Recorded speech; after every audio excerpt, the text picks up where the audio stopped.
After the death of King Mithridates II the Great, the Parthian kingdom plunged into a new period of turmoil. The struggle between the pretenders to the throne unfolded against the background of another awakening of the activity of nomadic tribes on the eastern borders of the kingdom. In the west, several territories dependent on Parthia in the past came under the rule of the Armenian king Tigranes II the Great. However, the decisive factor of international politics in the whole Middle East at that time was the growing interference of Rome. Under these conditions, a military clash between the main players became inevitable.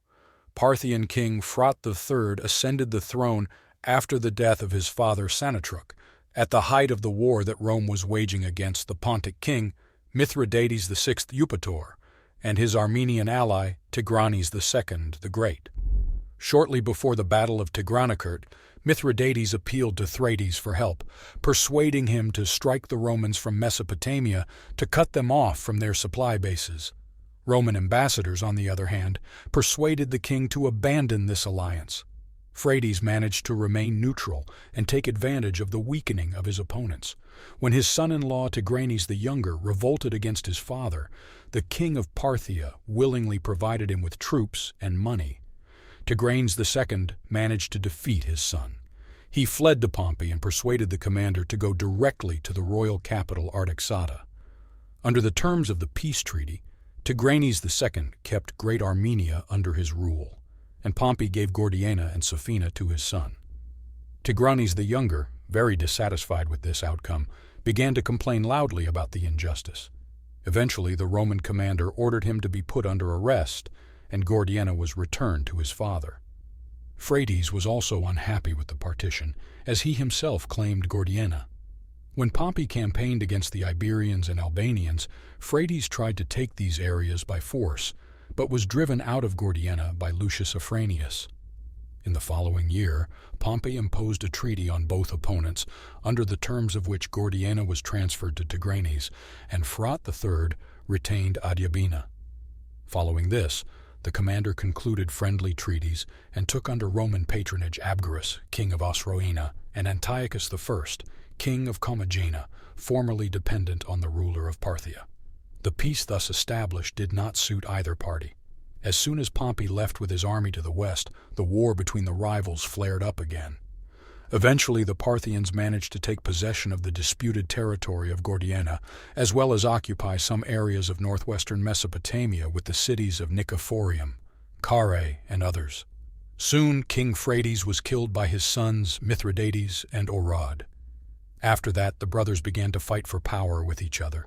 At first, the throne was occupied by the eldest of them, Mithridates III, who had ruled earlier in Media. Justin reported that he waged a victorious war with Armenia, perhaps the same one during which the Parthians took possession of Gordiana and the northwestern part of Mesopotamia. The occupation of these territories was a flagrant violation of the agreement established by Pompey, but the attempted Roman intervention failed. The Syrian governor, Aulus Gabinius, crossed the Euphrates with 2 legions, but the Senate forbade his further advance. As a result, the Council of Nobles deposed Mithridates for his cruelty. His brother Orodes II became king. Mithridates and his supporters fled to Syria and appealed for help to Gabinius. That agreed to assist, but was forced to postpone the campaign again, because he intended first to restore on the throne of the exiled Alexandrians from Egypt King Ptolemy of Lita. Mithridates decided not to wait for the return of Gabinius from the Egyptian campaign. Thanks to his old connections, he gained the support of the Hellenized population of Mesopotamia and Babylonia. Soon, Orod was forced into Parthia. Here, his former allies from the eastern satrapies, including the most powerful family of Serenus, came to his aid. One of the representatives of this noble family at the head of his own army defeated Mithridates' allies, and then stormed Seleucia. Serena himself, who at that time was not yet 30, was the first to climb the walls of the city. Seleucia was subjected to a brutal defeat. Mithridates took refuge in Babylon, but under threat of starvation the townspeople gave him away to the victors. In vain he hoped for his brother's mercy. Seeing the prisoner, Orod ordered to kill him right in front of his eyes. On his return to Rome, Gabinius was tried for extortion an unauthorized invasion of Egypt. The Senate decided to assign Syria for 5 years to one of the consuls, with the right to recruit troops and wage war against neighboring nations. According to the results of the drawing of lots, the province went to Marcus Licinius Crassus, who envied the military laurels of Pompey, his fellow consul and rival, and did not hide ambitious plans for the Parthian campaign. In his haste to reach the province as soon as possible, Crassus set out before the end of his consular term. In addition to the legions previously located in Syria and transferred to him later Gabinius, he brought with him from Italy a significant replenishment. One of Crassus's legates was his own son Publius, an honored and brave officer who had already made a name for himself under Caesar's command in Gaul. He was accompanied by 1,000 Gallic horsemen as his personal escort. Crassus's questor was Gaius Cassius Longinus, later one of Caesar's assassins and a Republican leader. Crassus has crossed Euphrates at Zeugma and has entered Parthian possessions in northern Mesopotamia. The satrap Silac, who ruled there, did not have large forces and was defeated in the first skirmish. The population of the country sympathized with the Romans and opened the gates of the cities before them. Nicophorium, Carrhae, Aeni, and Batna were taken without a fight. Only the tyrant of Zenodotia Apollonius tried to resist, but the Romans quickly took his city by storm. Against the advice of his entourage, Crassus did not build on the initial success to advance further south. As fall approached, he withdrew his troops back to Syria, leaving a few garrisons in the occupied lands. In the winter, Orad sent his embassy to Antioch to investigate the cause of the Roman aggression. Crassus boastfully told the ambassador that he would soon give an answer in Seleucia. The Armenian king Artavasd persuaded Crassus to conduct the following year's campaign in the north and invade Mysia through his country. Crassus intended to continue in Mesopotamia to advance on Seleucia and Babylon along the Euphrates. In this case, the Roman army had a secure right flank and the possibility of unimpeded supplies. In spring, the Romans again crossed the Euphrates, and on a familiar route for several days, unimpeded advance in a southeastern direction. Having received news of the appearance of impressive Parthian forces on his left flank, Crassus turned away from the river and went to meet the enemy. To take the Parthians by surprise, the Roman commander used the old caravan route, which indicated him acting as a guide Osroenskogo king Abgar. After a difficult passage, during which the young soldiers had to suffer from sun and waterlessness, the Roman army finally reached the Balich River south of the neighborhood of Kar. The officers advised Crassus to halt, make camp, and look around. However, the commander ordered the army to build for battle, and then led it on a quick march from the river to the enemy already appeared on the horizon. The Roman army was originally lined up in one elongated line, on the flanks of which rode horsemen. They had to prevent light Parthian cavalry to cover the Romans. Then Crassus changed his decision and reorganized the army in a huge carriage of 12 cohorts on each side. Each cohort was accompanied by a detachment of horsemen and lightly armed riflemen. Reserves, pack animals, and material were placed in the center. Crassus entrusted the command of one of the flanks to Quaestor Gaius Cassius Longinus over the other. His son Publius and the center led himself. Surena, who commanded the Parthians, put light-armed soldiers in front of the Romans and shielded them from the Romans, the main forces of his army. He ordered the heavy-armed horsemen to hide their armor with cloaks and leathers over them. When the two armies converged, at the signal of the commander, the great drums struck, and the cataphractarii threw off their cloaks, appearing before the eyes of the astonished opponents, clad in armor of iron and bronze. Their appearance had the desired effect, but the legions closing ranks repulsed the first attack. Faced with a repulse, the Parthian horsemen rolled back and then scattered. Before Crassus realized what was happening, they surrounded the Roman carriage. The archers then began to methodically shower the still-standing Romans with arrows. At first, the Romans stood firmly in place, hoping that soon the archers would shoot their arrows and be forced to close in for a melee. However, Surena had brought with him a whole caravan of camels loaded with arrows. Having emptied their quivers, the archers could replenish their ammunition again. Under continuous enemy fire, suffering from the sun and lack of water, the Romans suffered heavy losses. To reverse the situation, Crassus ordered his son Publius to take the reserve horsemen, legionaries, and lightly armed soldiers and organize with these forces counterattack. At first, the scheme seemed to succeed. Parthians did not take the fight and retreated, and irritated Publius began to pursue them. The main forces received a welcome respite. When Publius was far enough away from the rest of the army, Parthians turned around and surrounded him on all sides.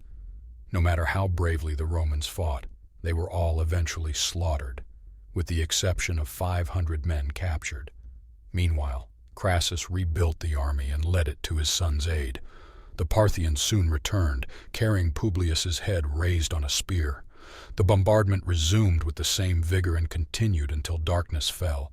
Only then the Parthians, according to their custom, stopped the battle and withdrew to make camp. The Roman army suffered heavy losses on this day. The commanders, and soldiers were completely demoralized. Crassus was in prostration, and Cassius and Octavius took command. They put the commander on horseback, and that night led the rest of the soldiers to Carrhae, leaving the wounded on the battlefield. In the darkness of the night, several cohorts fell behind the rest of the army. The Parthians, who appeared in the morning, killed the wounded and soldiers, in groups and alone, wandering across the plain. The rest managed to reach the salvation of the city walls. Carrhae, in which a huge mass of troops had accumulated, was completely unprepared for a siege, so the next night the Romans continued their retreat. Believing that the flat terrain up to the bank of the Euphrates was unsafe, they moved northeast towards the mountains. Crassus's guide, the noble Greek Andromachus, turned out to be a traitor. As day broke, the army, which had been wandering until dawn, was again overtaken by the Parthians in the open countryside. Surena called the Roman commander for negotiations, and Crassus, under the pressure of his soldiers, was forced to leave. The Parthians used the negotiations as an excuse to capture the Roman commander. During the scuffle that broke out, he was killed along with many of the legates and tribunes who accompanied him. The severed head and right arm of Crassus were sent to Orodes in Armenia as a war trophy. At least 20,000 Roman soldiers died in the battle itself and during the retreat. About 10,000 were taken prisoner and subsequently settled in Margiana on the eastern edge of Parthia. Few warriors managed to escape and return to Syria. Among the survivors was Cassius, who had fallen behind Crassus on his journey and returned back to Carrhae. At the head of a detachment of 500 horsemen, he managed to get to the Euphrates without hindrance. Here Cassius, showing remarkable energy, gathered the remnants of the defeated army and formed 2 legions with which he again organized the defense of Syria. While Surena was fighting Crassus in Mesopotamia, Orodes himself was fighting in Armenia. After several defeats, King Artavasd was forced to break his alliance with Rome, recognize the loss of disputed territories, and marry his sister to Pacorus, Orodes' son. Both kings celebrated the wedding and set feasts in honor of each other. When the severed head of Crassus was brought to the palace, Surena also celebrated the victory over the Romans. He staged an amusing procession through the streets of Seleucia with the victorious army, captured prisoners, trophies, actors, and heathers. This spectacle made a strong impression on the council and people of Seleucia, the largest city in Mesopotamia, who had expected the Romans as their deliverers, but now had to watch Roman prisoners in chains being led through the streets of their city. The victory raised the military reputation of Parthia high and also glorified the name of Surena, making the suspicious Orodes wary of his allied ally who had become too powerful. Shortly thereafter, Surena was accused of plotting against royal authority and secretly assassinated on Orodes' orders. The young Prince Pacorus became the new commander of the Parthian army. Having settled the rest of their affairs, the Parthians went on a campaign against Syria. At the same time, their ally Artavasd with his army was to invade Cappadocia from Armenia. From the correspondence of Cicero, who was acting as governor of Cilicia, we know in what a deplorable state was the defense of the Roman provinces. Cicero had at his disposal 2 incomplete legions and auxiliary troops gathered on the territory of the province. These soldiers, who had been long delayed in their service, were, by his own admission, constantly on the verge of mutiny. Cassius, who after the death of Crassus acted as governor of Syria, had with him only detachments which he had collected from among the fugitives from the battlefield. The Senate had promised to send him 2 legions, but these troops were detained in Italy by Pompey. Fortunately for Cassius, the Parthians did not have sufficient forces and planned only a plundering raid. Artavasd did not make a campaign at all. Antiochus of Commagene sent letters to the Romans with messages about all movements of Parthians. From one such letter it appears that Pacorus crossed the Euphrates at the end of September. After that he sent out cavalry units everywhere to ravage and plunder the country. The Roman commander with his forces took refuge behind the strong walls of Antioch. When the Parthians, having collected the booty, turned back, Cassius stealthily followed them. October 7th, he feigned retreat, managed to draw the Parthians behind him and lead them to the main forces left in advance in ambush. The pursuers could not withstand the sudden blow and turned to flight. Parthian commander Osac was severely wounded and died a few days later. With this victory, Cassius raised the spirits of the soldiers of his small army. The new governor of the province, Marcus Calpurnius Bibulus, compensated for his lack of strength with successes in the diplomatic field. He managed to enter into correspondence with the Parthian satrap Ornodapat. Noticing that he was hostile to Orod, the Roman managed to convince the satrap to proclaim young Pacor as king. Ornodapat even managed to print coins with the image of Pacor and mentioning his royal title. However, Orod learned of these plans in time, recalled Pacor, and ordered Ornodapat's execution. The troops intended to ravage the Roman possessions were also withdrawn. During the worst years of the civil war between Caesar and Pompey, the Parthians refrained from attacking.